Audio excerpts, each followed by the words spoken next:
Unang-una, I always look at that person na ako eh. Kasi ganun din ako nung bata. I'm looking for a hero but I cannot find one. I'm looking for a savior but no one is coming. And I've realized that person is my future self.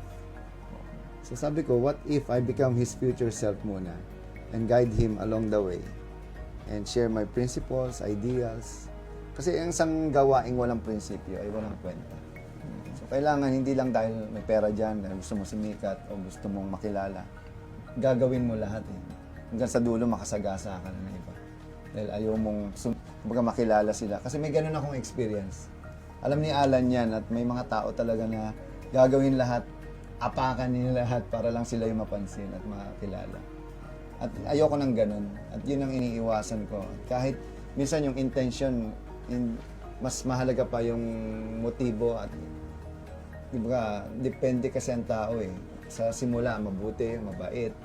Pero sa dulo, pag nakuha na, abay, doon na lumalabas ang totoong ugali. So, yun. Para sa akin, napaka-importante talaga na you have a culture, attitude of gratitude. Kasi ang taong marunong tumanaw ng utang na loob ay ang taong makakarating din sa mga paruroonan niya. So, Mac, ikaw nung